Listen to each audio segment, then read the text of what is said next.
एजी अखंड मंडलाकारं व्यापतं येन चराचरम् अखंड मंडलाकारं व्यापतं येन चराचरं तत्पदं दर्शितं येन तस्मै श्री गुरुवे नमः। मेरा काम है भगवान का नाम लेने का, मेरा काम है भगवान का नाम लेने का, भगवान का काम है गिरते को थाम लेने का।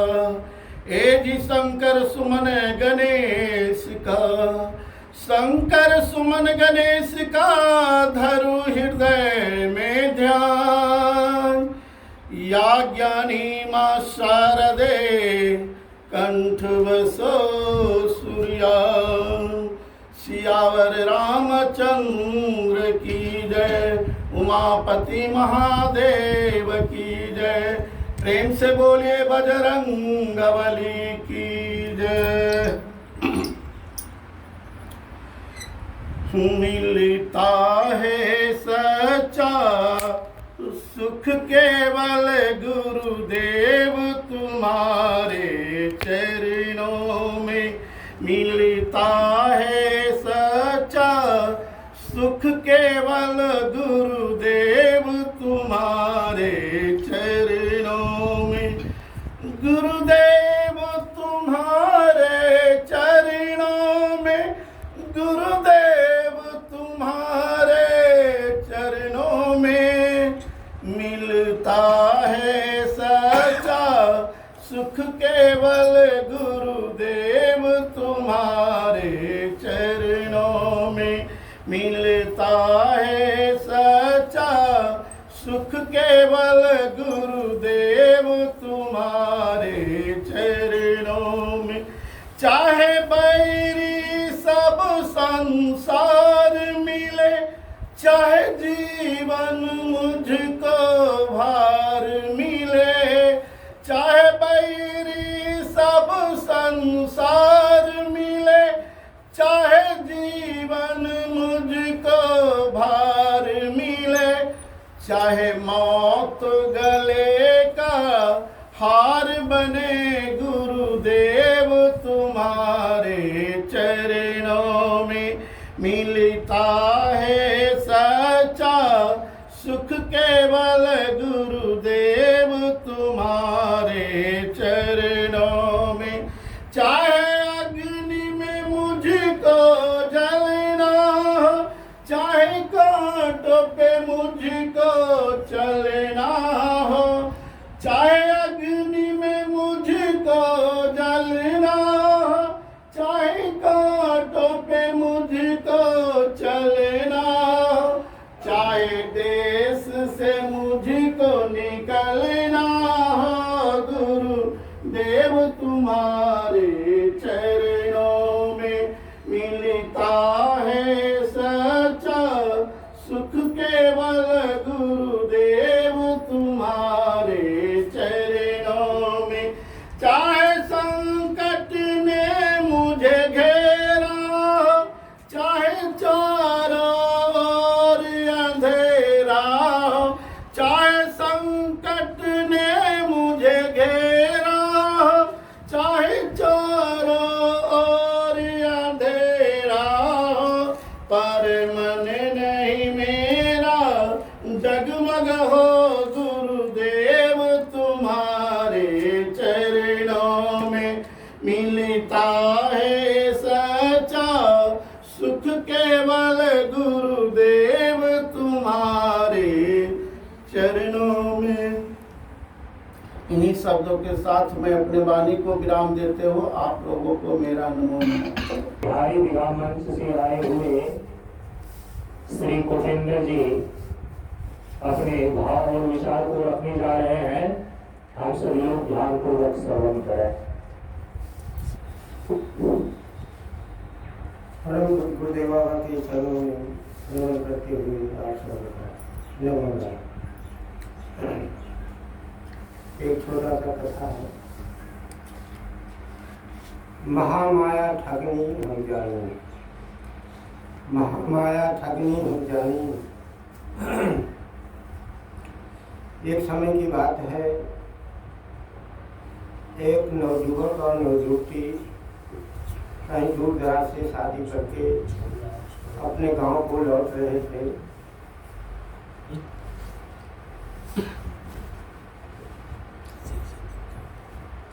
अपने गांव को लौट रहे थे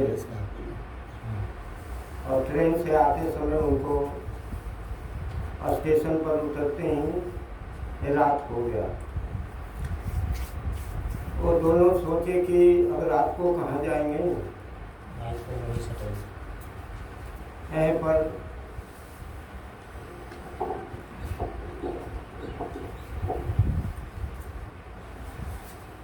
रात को कहाँ जाएं, यहीं पर स्टेशन पर धर्मशाला में रुक जाते हैं। ऐसा विचार करके उन्होंने बाजार से भोजन ला करके दोनों प्राणी वहीं पर खाए पिए, हंसते बोलते रहे। दोनों प्रेम से खाए पिए, प्रेम से बात करते रहे। बात करते करते आपस में बोलते हैं, अजी हमको अगर लड़का होगा तो उसको हम क्या बनाएंगे। तो नवयुवक बोले कि हमको लड़का होगा तो हम उसको वकील बनाएंगे। तो उनकी बीवी बोली कि नहीं, हम लड़के को वकील नहीं डॉक्टर बनाएंगे। आपस में इसी तरह बात चलते रहे। वो बोले कि हम वकील बनाएंगे और उनके परिवार बोले कि हम इसको डॉक्टर बनाएंगे। बोला क्यों? बोला वकील बनाने से बहुत झूठ बोलना पड़ता है, एक दूसरे को भी झूठ बुलाना पड़ता है, इसलिए डॉक्टर बनाना ही अच्छा है। तो उनका आदमी बोले कि भाई अगर नहीं चलेगा क्लिनिक तब क्या करोगे, करो परमार्थ तो होगा कम से कम, लेकिन डॉक्टर ही बनेंगे। तो उनका पति बोले कि नहीं, हम जब भी बनाएंगे वकील बनाएंगे।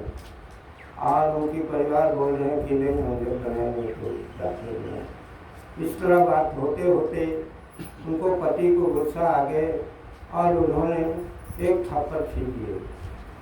बोले बेहूदी बकवास करती है, मैं बोल रहा हूँ वकील बनाएंगे, तुम बोलती है डॉक्टर बनाओगे।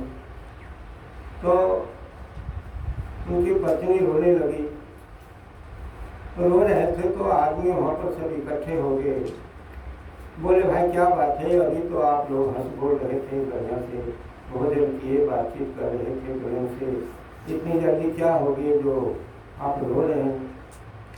उनकी पत्नी बोले देखिए ना बाबूजी, हम तो यही बोल रहे थे कि लड़का को डॉक्टर बनाना है और ये बोल रहे थे कि नहीं हम वकील बनाएंगे। इसी बात पर उन्होंने हमको थप्पड़ मारे, मेरा इसमें क्या गलती है। तो जब आदमी इकट्ठे हो गए थे बोले कि भाई देखो आजकल लड़का लड़की खुद अपने जीवन के बारे में सोच लेता है कि हमको क्या बनना है, उसको बताने की जरूरत नहीं है। इसलिए आप लोग लड़के को बुला करके उसको पूछ लीजिए क्या वो बनना चाहते हैं, उसी के अनुसार वो अपना बन पाएंगे। तो बोलते हैं बाबूजी अभी तो हम शादी करके ही जा रहे हैं, अभी हमको लड़का है कहाँ। तो कहने का मतलब है कि माया जो है ना आदमी को पहले से घेर रखा है। कहानी बता तो आपको एक किस्सा है। जिसको जीवन में मिला सत्संग है, उसे हर घड़ी आनंद ही आनंद। जिसको जीवन में मिला सत्संग, उसे हर घड़ी आनंद ही आनंद। सुना मेरा कबीरा ने गाया, तुलसी लाल नानक ने दर्शन पाया। सुना मेरा कबीरा ने गाया, तुलसी नानक ने दर्शन पाया। जिसके हृदय में राम नाम बंद है, जिसके हृदय में राम नाम बंद है, उसे हर घड़ी आनंद। जिसको जीवन में मिला सत्संग, उसे हर घड़ी आनंद ही आनंद। जिसको हरि से जुड़ा संबंध, उसे हर घड़ी आनंद ही आनंद। जिसका जीवन सच्चाई में ढल गया, उसके पापों का पर्वत भी गल गया। जिसका जीवन सच्चाई में ढल गया, उसके पापों का पर्वत भी गल गया। जिसके राम राम बसे गोविंद, जिसके राम राम बसे गोविंद, उसे हर घड़ी आनंद ही आनंद। जिसको जीवन में मिला सत्संग, उसे हर घड़ी आनंद ही आनंद। जिसको हरि से जुड़ा संबंध, उसे हर घड़ी आनंद ही आनंद। संत ऋषियों के वाणी को मानो, तत्व क्या है जगत का ये जानो। संत ऋषियों के वाणी को मानो, तत्व क्या है जगत का ये जानो। जिसका 84 कट जाए फंद है, जिसका 84 कट जाए फंद है, उसे हर घड़ी आनंद ही आनंद। जिसको जीवन में मिला सत्संग है, उसे हर घड़ी आनंद ही आनंद।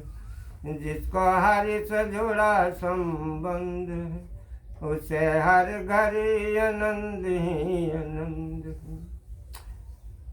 स्वर्ग जाने की इच्छा नहीं है, मुक्ति पाने की इच्छा नहीं है। स्वर्ग जाने की इच्छा नहीं है, मुक्ति पाने की इच्छा नहीं है।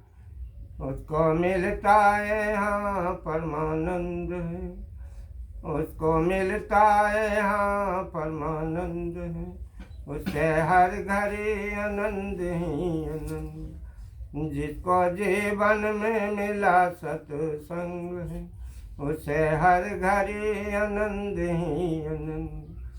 जिसको हरि से जुड़ा संबंध है, उसे हर घड़ी आनंद ही आनंद। मैं अपनी वाणी को विराम देता हूँ। प्रभु पूज्य गुरुदेव बाबा के चरणों में नमन करते हुए आप सबों का नमो। चंदन साबुन तेल चमेली चंदन साबुन, चाहे लगा लो सेंट, जगत में कोई न परमानेंट, जगत में कोई न परमानेंट। तेल चमेली चंदन साबुन, चाहे लगा लो सेंट, जगत में कोई न परमानेंट, जगत में कोई न परमानेंट। आवागमन लगा दुनिया में एहरेस टूरे, आवागमन लगा दुनिया में एहरेस टूरे। अंत समय में उड़ जाएंगे, अंत समय में उड़ जाएंगे ये सब तंबू टेंट, जगत में कोई न परमानेंट, जगत में कोई न परमानेंट। मथुरा काशी हरिद्वार को घूमे चाहे इंडिया गे, मथुरा काशी हरिद्वार को घूमे, चाहे इंडिया गेट। मन में नाम प्रभु का राखो, मन में नाम प्रभु का राखो। धोती पहनो चाहे पैंट, जगत में कोई न परमानेंट, जगत में कोई न परमानेंट।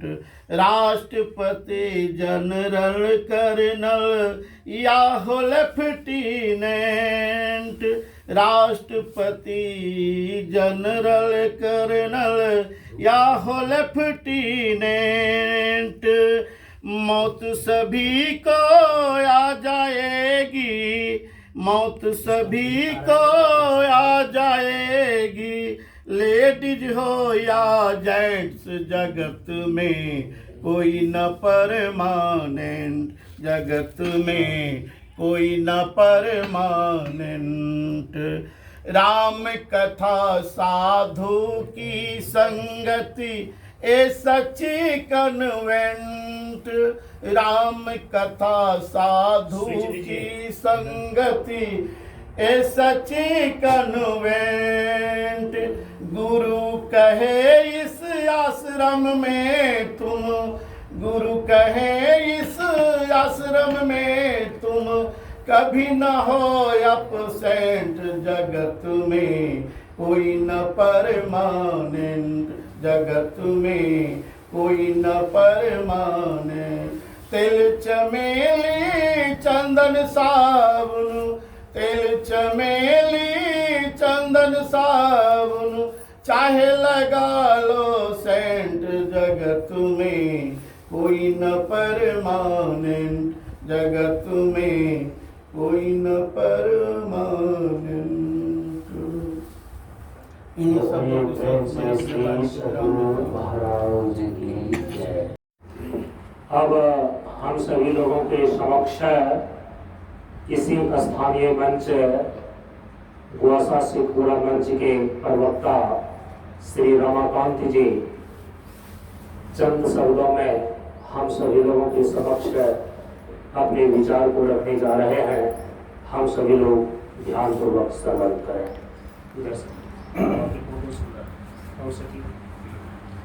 आज हम सभी बुद्ध पूर्णिमा के शुभ अवसर पर उपस्थित हैं।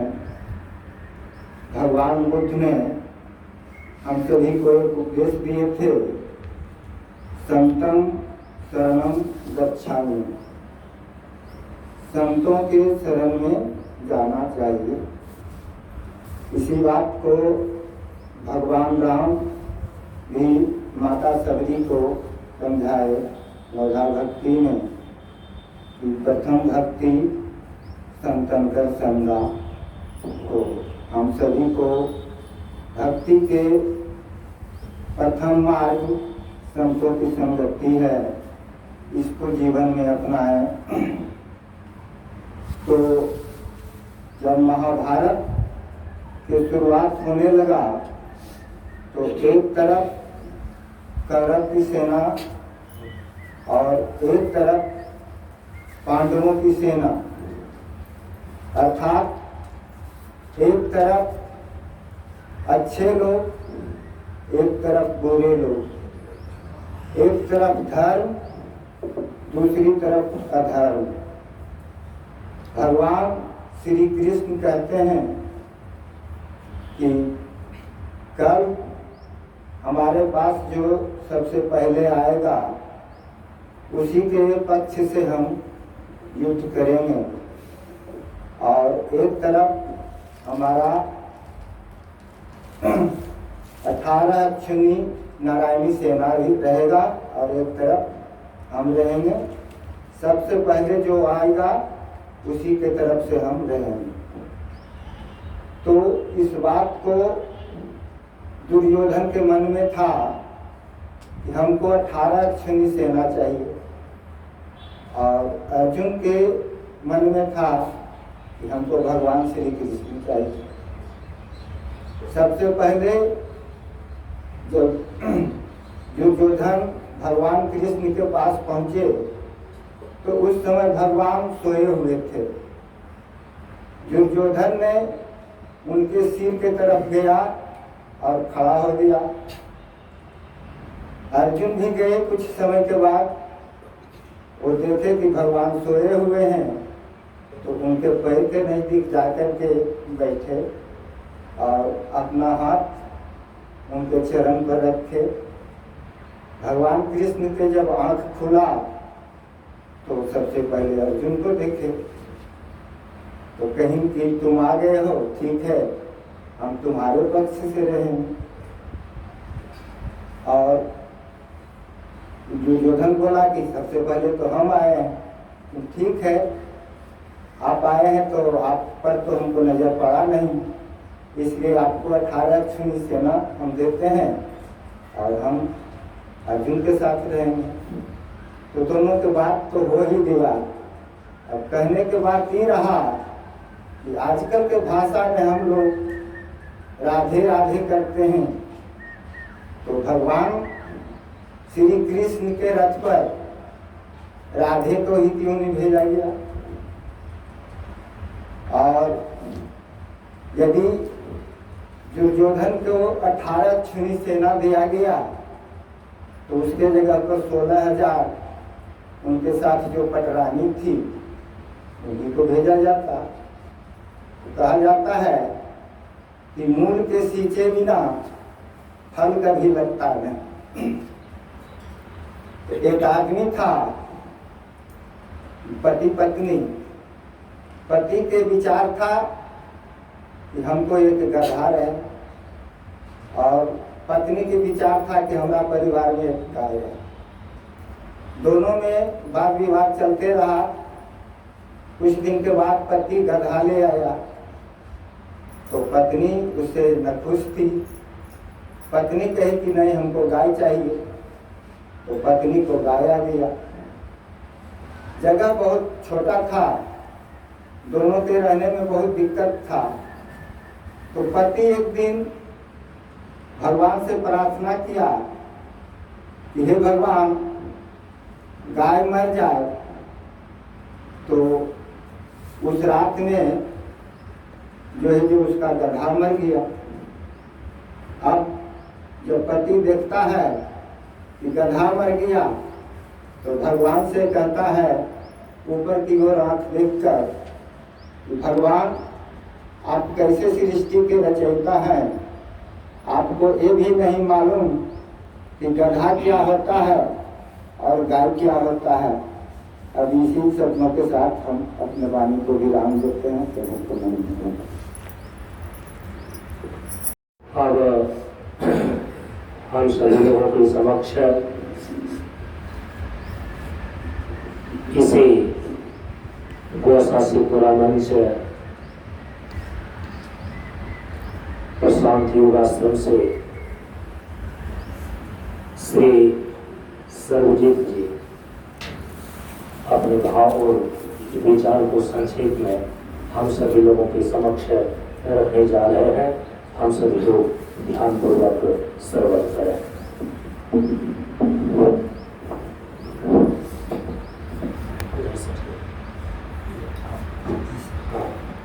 परम पूज्य गुरुदेव बाबा के चरणों में आप सबों को एक साथ मेरा और नमो नारायण। और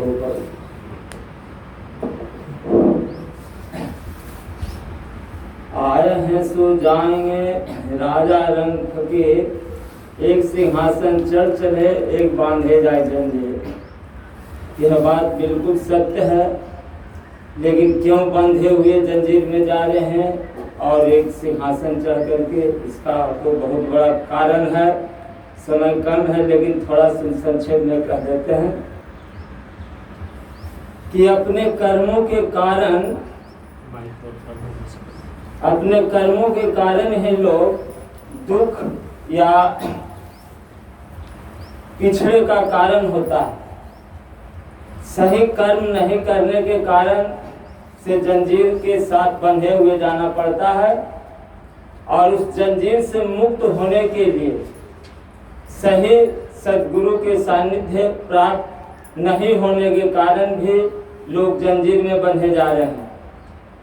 जिस व्यक्ति ने सही सदगुरु के सानिध्य भला या बुरा तरह से भी पहुंच गया, उसका निश्चित कल्याण है, वह जंजीर से मुक्त हो जाता है। ऐसे बहुत उदाहरण ग्रंथों के सानिध्य में जाने के बाद मिलता है। कहा गया गिद्ध, अजामिल ये सब बहुत अधम विचार के थे, लेकिन सही सदगुरु के सानिध्य जब उनको प्राप्त हुआ तो वो भी वैकुंठ के वासी हो गए। इसलिए हम लोग तो मनुष्य जोनि में आए हैं और बहुत जगह सत्संग भी सुन रहे हैं, सुनते आ रहे हैं। इसलिए हम लोग को उस जंजीर से बचने के लिए इस सत्संग के लाभ लेकर के उससे मुक्ति के छुटकारा पा लें। इसी शब्दों के साथ मैं अपने वाणी को यहीं पर विराम देते हैं। आप सबों के साथ मेरा नमो नारायण। अब हम सभी लोगों के समक्ष ब्रह्मचारी श्री रामानंद जी, ब्रह्मचारी श्री रामानंद जी अपने भाव और विचार को रखने जा रहे हैं। हम सभी लोग ध्यान पूर्वक श्रवण करें।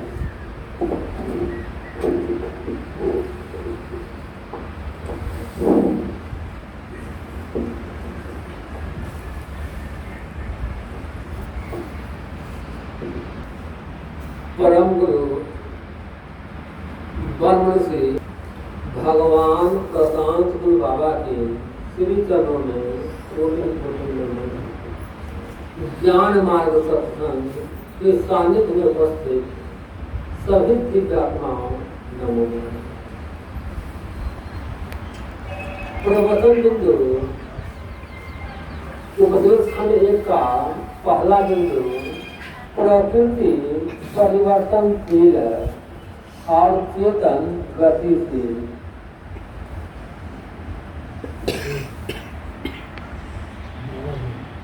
आप अपनी आंखों से जो कुछ भी देख रहे हैं वो प्रकृति का। इस प्रकृति में हर हमेशा परिवर्तनशीलता है, क्रियाशीलता है, गतिशीलता है। जैसे आप मौसम को लीजिए, अभी गर्मी का मौसम है, बरसात का मौसम आ जाएगा, फिर जाड़े का मौसम आ जाएगा। शरीर को ही लीजिए, किसी समय आप बच्चा थे, धीरे धीरे जवान हुए, फिर वृद्धावस्था की ओर जा रहे हैं। समय को ही लीजिए, सुबह से दोपहर, दोपहर से शाम, शाम से रात्रि, रात्रि से सुबह हो जाती है। प्रकृति में हर हमेशा परिवर्तनशीलता है, क्रियाशीलता है, गतिशीलता है। प्रकृति से ही बना हुआ मानव का शरीर है। मनुष्य में भी हर हमेशा क्रियाशीलता है, परिवर्तनशीलता है, गतिशीलता है। जब तक आपको अपने स्वरूप का बोध नहीं हुआ है, आत्मा का ज्ञान नहीं हुआ है, आप कुछ भी नहीं करते हुए कर्म कर ही रहे हैं। क्योंकि प्रकृति परिवर्तनशील है, क्रियाशील है, गतिशील है। प्रकृति से बना हुआ आपका शरीर है, इसलिए आप भी परिवर्तनशील है, क्रियाशील है, गतिशील है। आप कुछ भी नहीं करते हैं तो बैठे हुए हैं, बैठना भी क्रिया है। आप तो सोचते हैं, विचारते हैं, भावना करते हैं, संकल्प करते हैं, यह भी तो क्रिया ही है। आप सोचते हैं, जागते हैं, सोना जागना भी तो क्रिया है। आप जब तक प्रकृति के परवश हैं, अर्थात अपने स्वरूप का ज्ञान नहीं हुआ है, कुछ भी नहीं करते हुए भी कर्म कर ही रहे हैं। आगे आप शुभ कर्म करते हैं तो यह आपको शुभ कर्म बांधेगा, आपको उच्च जन्मों की प्राप्ति करा देगी, सर्वलोक मिल जाएगा, अमीर घर में जन्म मिलेंगे। और यदि आप निम्न कर्म करते हैं तो निम्न कर्म आपको बांधेगा। कर्म ही आपको पशु बना देगा, पंछी बना देगा, दानव बना देगा, निम्न जन्मों की प्राप्ति करा देगा। दूसरा है चेतन गतिशील। चेतन आत्मा को कहते हैं, ब्रह्म को कहते हैं। ब्रह्म में कोई भी क्रिया नहीं है, कोई भी गति नहीं है। आत्मा में कोई भी क्रिया नहीं है, कोई भी गति नहीं है। आत्मा और ब्रह्म एक ही को कहते हैं। संपूर्ण संसार को चालने वाले सत्ता को आप ब्रह्म कहते हैं, ईश्वर कहते हैं। वही सत्ता शरीर के भीतर आत्मा कहलाती है। आत्मा और ब्रह्म दोनों एक ही हैं। तो ब्रह्म तो सर्वव्यापक है। अखिल विश्व के कण कण में जो व्यापक ब्रह्म महान है, उसका चरण दिखाए जो गुरु, उनको कोटि प्रणाम है। तो ब्रह्म तो अखिल विश्व के कण कण में है, हर जगह है। तो उनमें परिवर्तनशीलता कहाँ होगा, गतिशीलता कहाँ होगा, क्रियाशीलता कहाँ होगा? क्रिया तो वही होती है, गति तो वही होती है जहाँ खाली जगह रहता है। ब्रह्म तो अखिल विश्व के कण कण में है। पर उपदेश में तो लिखा हुआ है प्रकृति परिवर्तनशील है और चेतन गतिशील। तो यहाँ चेतन कहने का भाव चेतन ब्रह्म से नहीं है, चेतन जीव से। आप शरीर नहीं हैं, आप आत्मा है, आप ईश्वर हैं। ईश्वर अंश जीव विनाशे, चेतन अमल सहज सुरासे। जीव ईश्वर का अंश है, तो जीव का पुरुष क्या होगा? ईश्वर ही तो होगा। जैसे बीज जो है, बीज का अंश है, तो बीज का पुरुष क्या होगा? विश्व तो ही होगा। फिर उसी प्रकार जीव ईश्वर का अंश है, तो जीव का पुरुष क्या होगा? ईश्वर ही तो होगा। एक लोटा पानी समुद्र का अंश है, तो एक लोटा पानी का पुरुष क्या होगा? समुद्र ही तो होगा। तो आप शरीर नहीं है, आप आत्मा है, आप ब्रह्म है। आप अजर हैं, अमर हैं, अविनाशी हैं, अकर्ता हैं, अभोक्ता हैं। आप सुख स्वरूप हैं, शांत स्वरूप हैं, आनंद स्वरूप हैं। आपको न कोई अस्त काट सकता है, न अग्नि जला सकते हैं, न वायु सुखा सकता है, क्योंकि आप अविनाशी आत्मा हैं, अविनाशी ब्रह्म हैं। ब्रह्म को भला कौन क्या बिगाड़ सकता है? पर आप अपने आप को मान क्या रहे हैं कि मैं शरीर हूँ, मैं राम हूँ, मैं श्याम हूँ, मैं सीता हूँ, मैं सावित्री हूँ, आदि आदि।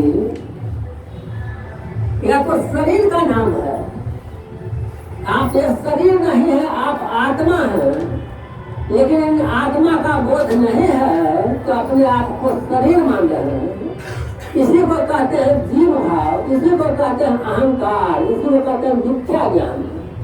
तो जब तक आप जीव भाव में हैं, कुछ भी नहीं करते हुए कर्म कर ही रहे हैं, क्योंकि आप प्रकृति के परवश हैं। पर जो कोई व्यक्ति कठिन साधना करके अपने ब्रह्म भाव को प्रकट करिए, आप निष्ठा को प्राप्त करिए, परमात्मा को प्राप्त करिए, ब्रह्मनिष्ठ हो गए, वो शरीर संबंधी सभी कर्म करते हुए कुछ भी नहीं करते। क्यों कुछ नहीं करते? क्योंकि वो प्रकृति के पार चले गए। प्रकृति पार प्रभु सब पासे, ब्रह्म निरह विरज अविनाशी। यहाँ मोह का कारण नहीं, रवि सन्मुख तम कब हुट जाहे। तो हमारे एक गिरती अखंडा, दीप सुखा कोई परम पर कंडा। आत्म अनुभव सुख प्रकाशा, तब भव मूल भेद भवनासा। कर्म की हो ही स्वरूप चिन्ह, तत्व को जानने वाला सांख्योगी देखता हुआ, सुनता हुआ, बोलता हुआ, ग्रहण करता हुआ, शरीर संबंधी सभी कर्म करता हुआ भी ऐसा माने कि मैं कुछ भी नहीं करता, क्योंकि शरीर से उनका संबंध छूट गया है। जानक तुम्हें हो जाए, जो आत्मा को जान जाते हैं, ब्रह्म को जान जाते हैं, वो ब्रह्म ही हो जाते हैं। उनका मोह जो है नष्ट हो जाता है। जैसे आप कहीं पर जा रहे हैं, हल्का प्रकाश है और हल्का अंधकार है, रात्रि का समय है। किसी रास्ते पर एक रस्सी रखा हुआ है जिसे जल्दी करते हैं। आप उसे जब देखते हैं तो मन में भ्रम हो जाता है कि यह सांप है, पर रस्सी का ज्ञान होने पर सांप का भ्रम मिट जाता है। जब रस्सी का ज्ञान हो गया तो सांप कहाँ चला गया, उसका भ्रम मिट गया।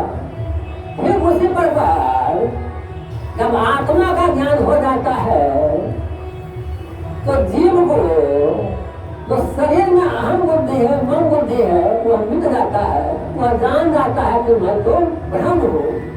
ब्रह्म अकर्ता है, अभोक्ता है, मैं अकर्ता हूँ, मैं अभोक्ता हूँ। जिन्हें इस तरह का बोध हो गया है, केवल और केवल वही गुरु बनने का अधिकारी है। जिन्हें इस तरह का बोध नहीं हुआ है, वो यदि गुरु बनते हैं तो वो गुरु नहीं है, गुरु भंडार है, ठग है। लोगों को केवल ठगते हैं कि हमें कपड़ा दे, मुझे पैसा दे, मुझे पूरा करे। जब तक आत्मा का ज्ञान नहीं हुआ है, कोई व्यक्ति गुरु बनने का अधिकारी नहीं है। एक कहावत में है, इधर से अंधा इधर से अंधा आत है, उधर से अंधा जाए। अंधा को अंधा ही मिला तो रास्ता कौन दिखाए। इसलिए गुरु आत्मज्ञानी चाहिए, आत्मनिर्भर चाहिए, आत्मबली चाहिए, परनिष्ठ चाहिए। साथ साथ वेद का पारदर्शी विद्वान चाहिए। तभी तो आपको शास्त्र के अनुसार से भी ब्रह्म का उपदेश करेंगे, अपने अनुभूति के अनुसार से भी ब्रह्म का, आत्मा का उपदेश करेंगे। इन्हीं शब्दों के साथ मैं अपनी वाणी को विराम देता हूँ। परम पूज्य बाबा के चरणों में कोटि कोटि नमन। आप सबों को इसका